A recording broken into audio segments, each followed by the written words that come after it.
As an organization, ano ba yung ibig sabihin, Miss Janet, ng digital trust? Ang pinaka-basic foundation ng digital trust is transparency.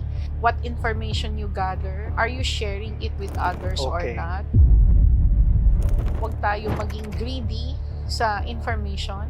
We only collect what we need Yes, to what we collect. need. Nag-talk ako sa isang event. Yung concern nung taga-seniors office sa isang government unit, problem namin, hindi updated yung information natin. Kasi may dala siyang USBs na ready niyang ipamigay, requesting everyone's help to update To the information. The problem is, sabi niya, under the data privacy law, magkakaproblema kayo. May mga kakilala ako, nagulat sila, wala na silang access na sa Twitter account nila or na-shut down yung Facebook group nila na wala naman silang alam na violation. Building digital trust. So, in a nutshell, no, why do they need to do it? Kasi minsan, pag tinitingnan nila, hindi namang importante yan.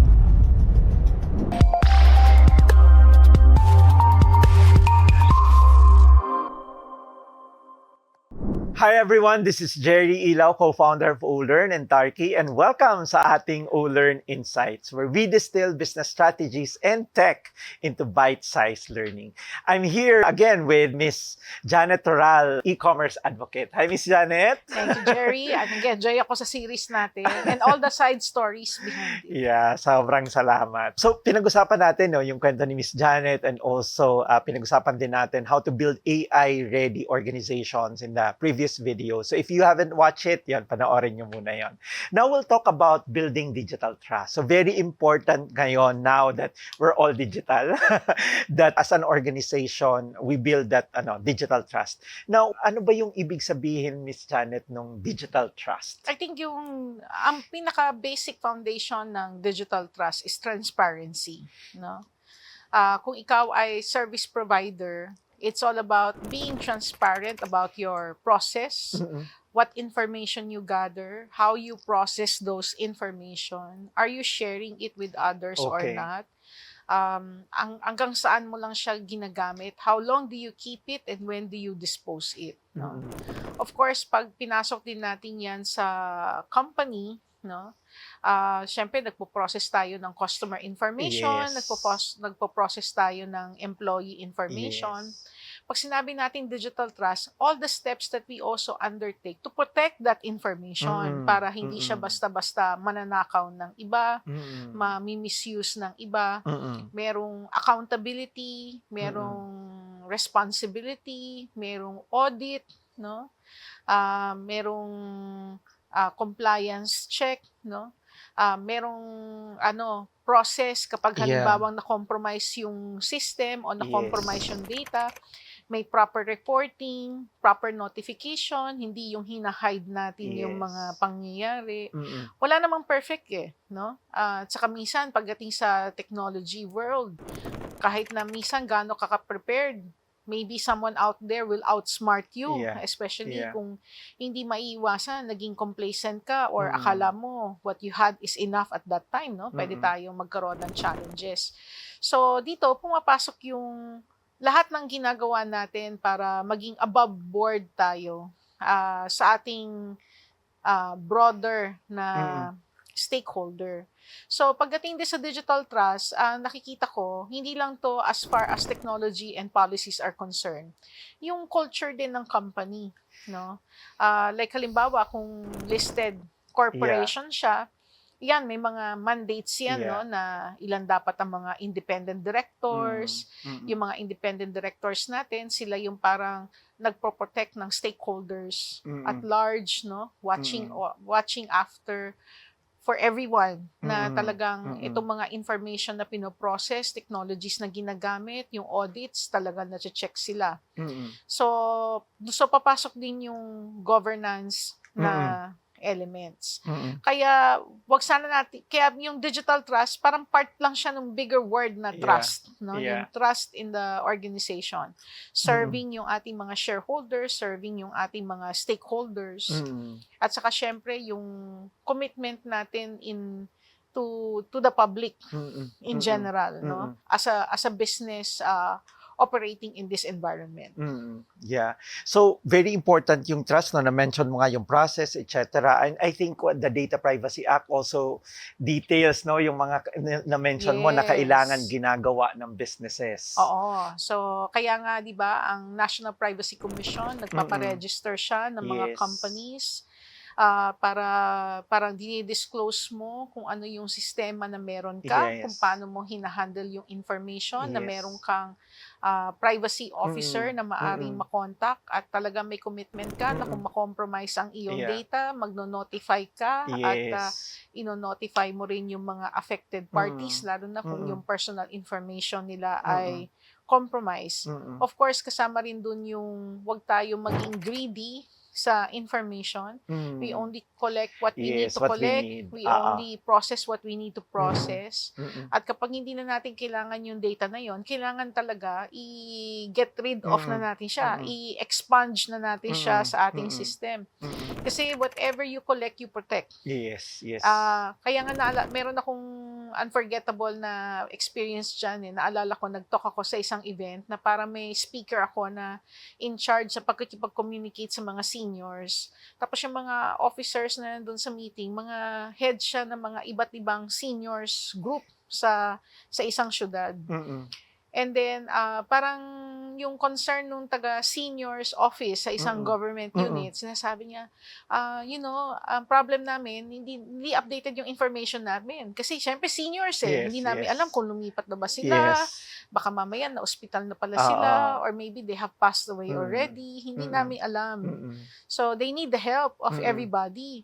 So, willing siya, right there and there, kung tutusin, may dala siyang USBs na ready niyang ipamigay, requesting everyone's help to update the information.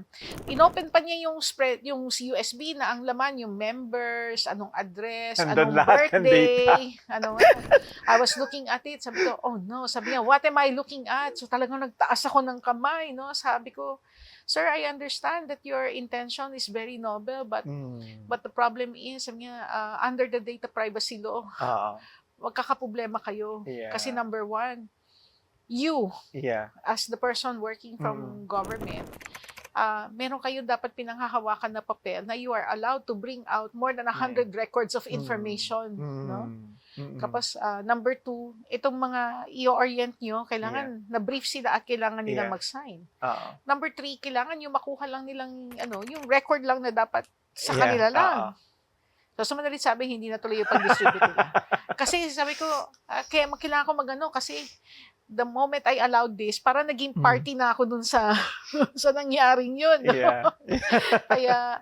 Kaya kailangan mas maging malinaw siya. At saka, challenge kasi siya kasi 'di ba, we allow people to bring home their work. Yeah. Tapos more often than not, dahil limited ng resources ng mga companies, we allow them to use their own AI tools, we allow them to use their own Gmail accounts, their own mobile numbers, even their own laptops. Tapos they're processing customer data. Customer data. Tapos marami pang nag-work from home. Yes. So kaya yung digital trust, madaling sabihin. Pero for you to demonstrate that you are putting it to practice, requires checking. Yan, yung buong policy mo sa ganitong mga klaseng scenario. No? Ang yung na-access na. Kaya doon papasok yung mga paggamit ng mga tools para ma-protect mo yung information ng customer. Yeah, very, very important, no? I remember when we were doing our privacy manual. So, dun dinidetalya pati notification, di ba? May mga templates pa, etc.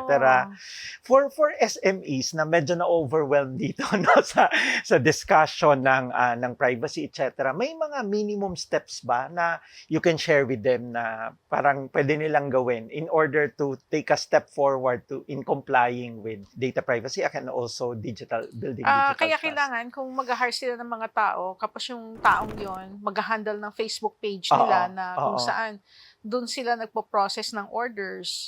O kaya kung meron silang ginagamit ng mga delivery app at kailangan nilang pa-access yon sa mga staff nila, make sure talaga na yung phone na ginagamit nila, phone mo. Hindi dapat sila magla-login dun sa app using their personal phone. Personal phone. Kailangan talaga, at the minimum, no? Oo, Siguro, kung sa phone sila nakaka-access, dapat company phone yung ginagamit nila. Yeah. At siguro dapat hindi ito inuuwi.